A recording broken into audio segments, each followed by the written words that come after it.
Hey, you're listening to the Lazy Gal podcast. This is Sejal, your host. Today we're going to be talking about the five love languages. But before that, let's go over a week recap. Recently, I've been planning my podcasts and also studying for my exams, which are slowly approaching. Calculus is literally just like a gloomy cloud over my head. And recently, I went on like a 14-mile hike, and if you're on my Instagram, you saw that story about it. It was really beautiful. Like, it was around the coastal region, and I went with like a friend, so it was a lot more fun. But unfortunately, I got like sick from that, and who knows how. Maybe it was the cold, maybe who knows. So I've been recovering the last few days. I'm just grateful my voice is like good enough now to record because like if it wasn't, that would delay the podcast launch and all these other things. As for the rest of the week, I'll probably be in LA over the weekend. So follow me on _lazygal for more updates. My Instagrams will also be linked down below in the show notes. This past week, I've been writing lots with my new blog post out and all these podcast episodes being launched. My newest blog post is on spring resetting and five powerful areas you need to change in your life. I'll link it in the show notes as well, and you can go to lazygal.com and read it there. I talk about ways to reset your mind and soul, and if you're interested in a podcast episode more on that, let me know. I've also been working on coding my portfolio, but I've run into a few bugs which are like prolonging the process. I'm also writing my ebook on healthy recipes that will be released hopefully by the end of April. It'll be available first to my email newsletter, so if you want to join the inner circle of like the lazies, you can sign up down below, again in the show notes. You can also get 3 free smoothie recipes or a 30-day self-growth calendar, and I'll be making a content library soon for my email subscribers. I literally email like once a month. I just release my latest email like yesterday. So no spam, I promise. As for any books or movies or music, I've been obsessed with The Weeknd lately. I've been listening to his music on my headphones, it's like my favorite thing. I was just listening to like Moth to a Flame, and I was looking at any new tours he's doing, but sadly they're all like in Europe, so maybe next year. As for movies, actually, the sequel to one of my favorite movies, Murder Mystery 2, came out like on March 31st, but I saw like a YouTube ad about it like 2 days ago, and I was like, oh my god, like how did I not know about this? I watched it once by myself, and I watched it once again with my family, and it was like it wasn't bad, but it wasn't better than the first one. But usually like sequels aren't like the best sometimes they just downgrade, but this one actually wasn't that bad in my opinion. And like Murder Mystery 1 is like my favorite movie, like I watched it like 6 times. um I've been reading a lot more also in the past week or two, and like then I have like all of March. I'm currently reading Ninth House, and it's really good so far. It's by Leigh Bardugo, the author of Six of Crows and Shadow and Bone. This book is more plot heavy and less like romance heavy, and I haven't read like a good mystery fantasy book in a while, so I'm enjoying it. It has dark academia vibes, and it's like a mix of the secret history and if we were villains. So let's get into today's podcast episode about the five love languages and what they are, what to do and like what not to do. Now, love languages doesn't only have to be like a romantic sense; it can also be like platonically. The first one I want to talk about is quality time. This is all about being with someone you love. Some people love undivided attention, and some people like to watch a movie together or play like video games together. Others like to go out for dinner, no phones in the mix, no other distractions. From all this, I think that like quality time depends on the person. Some people really like undivided attention, where no one's on their phone and you're talking face to face, or you're doing something that really makes you interact with the other person. While other people like doing something with someone while also doing something else. Maybe scrolling on your phone, watching a movie, just walking around, like maybe even with other friends, but as long as you two are like together, that kind of quality time.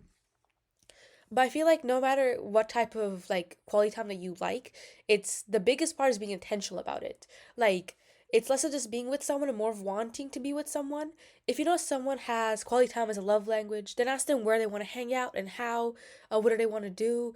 Just communicate with them. Some people like going on their phones with extra company, and others hate that. And if you don't communicate what you want and you don't understand what they want, you just might be doing the wrong version of quality time. And I think quality time is one of the easiest love languages to give because who doesn't want to spend time with their loved ones? But I'm not saying it's easy to do it right because your version of quality time, like I said, might not be the same as someone else's. Perhaps someone's quality time is just spending time doing different things like working out or studying or working together, while others want one or more time, like I said before, like talking and just going on a walk together or really appreciating one on one time together.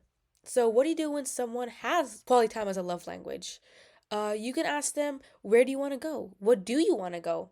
Just put in effort. in asking them and making sure that they know that you want to be with them. And take initiatives as well as considering their wants. Sometimes people with quality time as a love language do not want to feel as if they are the only ones constantly asking. This leaves people feeling like they are the ones constantly asking to be wanted. This is not what you want someone you love to feel. Makes plans that show you are thinking of them, that you're thinking of being with them and you put an effort. No matter what their love language is, people don't want to feel like they are the only ones putting the effort in, whether that be platonic, familial, or romantic relationships.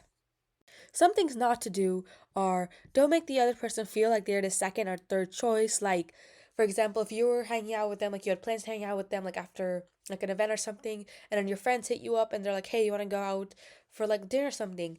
If you made plans with someone beforehand, you don't cut them off for someone else this last minute. Obviously, you don't want to spend intentional time with them. And not only does that make them feel like they are lesser priority in your mind, or even that you don't want to hang out with them, you're looking for a reason to leave. It also makes you sort of a bad person, especially if you do this more than once.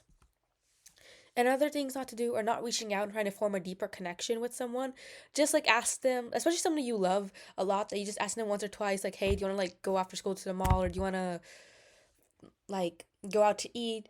Obviously, if you always feel like you're the only one trying to do it, then yes, you probably should understand where they're also and this like come back a bit. But on the other hand, if you're only asking them once or twice, they're gonna feel like they are the ones always asking. So moving on, the next one is words of affirmation. Now, this love language isn't only for like compliments, but also honesty in the way you say things. I think you can say like 100 nice things, but if it seems like you don't mean it, it does matter what you said. People with words of affirmation as their love language are also more likely to overthink or feel like they're not fully appreciated and loved until they hear it. So, what do you do as someone who wants to show someone you do appreciate them? You can compliment them on things you genuinely love about them and not standard copy and paste compliments. For example, if you always just say, like, hey, I like your outfit, or like your hair looks good today, like that's good. But why don't you focus more on genuine comments? Like, hey, I really like that shirt. I think the color goes well with your eyes, or that color suits you. Or it could be like, I really like how you did your hair today. I think that suits your face, or something like that. Like something more specific, and that shows that you really did pay attention to them and how they present themselves. And this doesn't only have to be physically. This can be like, hey, I really like how you ask me how I'm doing on a day-to-day basis, or if you think I'm not looking well or feeling well, like looking well as in like feeling sick kind of thing, you reach out to me. And then that's showing not only how you appreciate them, but telling them so they understand that they are appreciated in the way that they understand things. And think about your tone before you say it. Even if you don't initially think it's any different, a lot of people, especially those with anxiety, will often take it deeper than you might think. Like if you just say something short, but to you, you're just busy or you're just focused on something else, the other person might think about that for a very long time. And also, if you're one of these people who do overthink, please consider that the other person doesn't know what you're thinking. In the end, just be honest and communicative about this, because to you, it might seem like they're mad at you, or that they don't want to be with you or something. But on the other hand, they completely forgot what they said and they don't understand what you're feeling. And that's all what words of affirmation is about. It's about being honest and communicative. Some things to do are talk about memories that you cherish with them. This shows that you not only enjoy the time, but remember it and communicate it. Also, complimenting when you notice something new about them. Maybe it's a new haircut or a new shirt, whatever. Show that you care about them. Say something good about them often, especially if you're dating someone the other person always wants to feel loved. But even if it's just like platonic or familiar relationship, don't just say something good about them if it's like a special occasion, or like it's just like their birthday or something. That's the only time you compliment them. Obviously, if you love someone, you realize that there are more than the basic good things about them. Like the reason you love them is for a reason after all. And compliment parts of them that you know that they are not the most secure about, and make them feel better about themselves. Like if you know they don't like the way that the hair looks, or you don't like the way that that shirt looks on them, let them know that you still love them no matter what. And make sure that you assure them about that fact.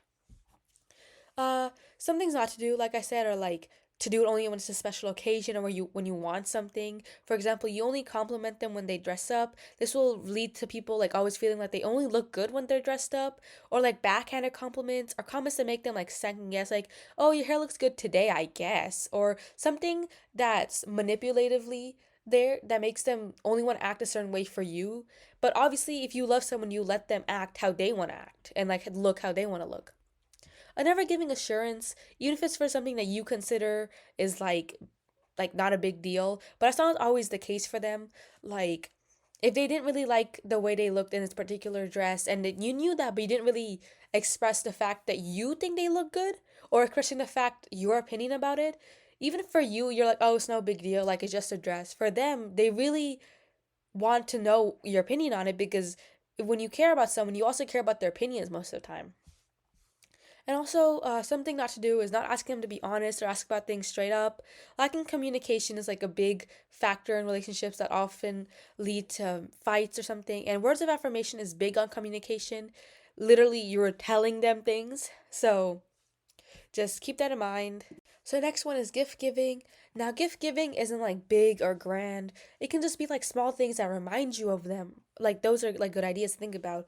Maybe you saw something in the store that reminded you of an inside joke you guys have, or maybe you wanted to draw them something, or literally anything that reminds you of them, or like a talent that you might have, like maybe you're really good at playing an instrument, you can send them a video of you singing their favorite song. Maybe you're a really good artist, you can send them like a drawing of a show they like, or even themselves, or even you guys together. It could be maybe you're really good at origami, maybe you're really good at crocheting, sorry. That's something that you can use to show that you really like someone or love them. Now, if you like giving gifts, of course, make sure that the other person is comfortable with it to a degree. Some people are uncomfortable with big gifts, especially at like the beginning of a friendship or a relationship. And of course, when you give gifts, you give something that the other person likes. If you know someone doesn't like a color or if they don't like a TV show, like why would you give them something based off of that? When you give gifts that they usually have a meaning attached to them, I think the more meaningful a gift is, the more appreciated it is. Even if it's something small, like if there's a lot of meaning behind it, there's usually a bigger sentimental attachment to it, of course. And a lot more people appreciate the meaningful gift compared to a gift that looks like you try to buy them off. And I also think that people think of gift giving like people who are materialistic or like only want things. But some people just like having things around them that were given by people they love. Like maybe you made them like little origami stars, origami swans, or like a little plant or something. I don't know. But like basically when they're working or when they're going on their day to day, they can see that like, oh, and remember you and like, oh, really love this person. Maybe I should check up on them. Something like that. And also, those who love giving gifts convey their love through like the little gizmos and things they make or give. A lot like some of my friends are really big on giving gifts, and they really enjoy giving gifts more than like receiving gifts. And that's of course just the person. Some people really like making a nice little boxes for the gifts and making them look good and aesthetically pleasing. That's just how they show their love. And some people really aren't good at words or would rather show their love through actions instead of words. And it's also how some people also receive love through actions, not words. Now, this doesn't mean people who like receiving gifts don't like receiving compliments. Make sure you talk with the person you love so you know how to properly cherish them. Some things you can do are like sending them flowers, especially their favorite flowers. You can buy them snacks or meals or things like if you go to the grocery store and you pick up something that you know they like. Giving them gifts to show you really see and care about them. For example, if they like this one store or clothing brand, you can get them a gift card there or a restaurant they really love. And learn about their attitude for gift giving. Sometimes this is heavily based in cultures.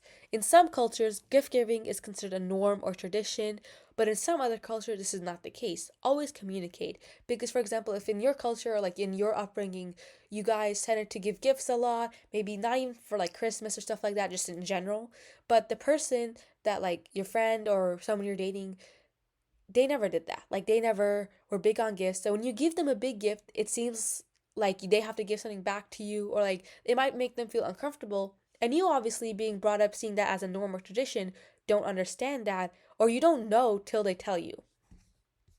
So moving on to things not to do is buying them like expensive, meaningless things. Having gift giving as receiving love language doesn't mean you always want like a diamond necklace or some expensive watch or like a car. Though I'm sure that would be nice, but over time it seems like the other person's always trying to bribe you and buy you through big gifts. This may make someone feel like the other person doesn't care about their likes and dislikes, especially if you buy them something they already own, which is like in good condition and never really like expressed a need for a replacement or something they have no use for at all. It's like buying a chef new surgical tools instead of a cutting board they've been eyeing or new aprons. If you love someone, you tend to notice details about them, and if you genuinely don't know, just ask them. Or ask someone they're close to, like a family member or old friend. Like, if someone likes the Marvel Universe and you get them something DC, you obviously just didn't pay attention to what they liked, and they'll feel like you don't really like or love them because you don't notice something that they are big about and something they really like. The next one is physical touch. A lot of people crave physical touch, not only in romantic but also platonic relationships, from leaning on others' shoulders or linking arms. Now, don't confuse this with extreme PDA or anything like that. Physical touch doesn't have to be like in your face or anyone else's. It could just be a hand around them or leaning on their shoulder, holding hands or linking them. It could just be touching shoulders. This is for like any type of relationship. There are a lot of platonic relationships where people want or like physical contact. That's just how they love. I think this is a top love language that requires the most communication out of all of them. There are people who love physical touch and others who absolutely do not. Don't do anything until you know for sure that someone is fine with it. Don't assume anything, because people can be uncomfortable silently, and if you love someone, you obviously don't want to make them feel uncomfortable. It's good to have this conversation, even if it's over text or call. As long as you know someone's boundaries, it's good. And obviously, if they aren't okay with certain things, then don't do it. Simple as that. Even if you like it, if the other person doesn't, then you have to respect that. Don't change their mind. No forcing. Again, if you love someone, you respect them, which includes their boundaries at all times. So, things to do. If you know someone has physical touch as their love language, you can lean your head on their shoulder. Just don't act like weird if they do it. Does that make sense? Like, don't push someone away because that makes them unsure and doesn't want to, like, do it or doesn't want to show the way that they really want to show it. And you can put an effort to show that you also want to be close to them, especially in like public places or places that you're out. Obviously, if you're comfortable with doing this, then do it, but if you're not, then don't do it. But these are boundaries that you have communicated, and if you don't say anything, the other person might assume you just don't want to be near them, which might lead to them feeling unloved. For example, if person A does not like physical touch, but person B really does like physical touch, if person A never told person B that, person B might just feel like person A doesn't want to be near them, or that they don't really like being near them, or something like that, or just not being in their presence, which leads to person B feeling like they're unloved or that they're not really enough for person A. But like completely different because person A really does love person B.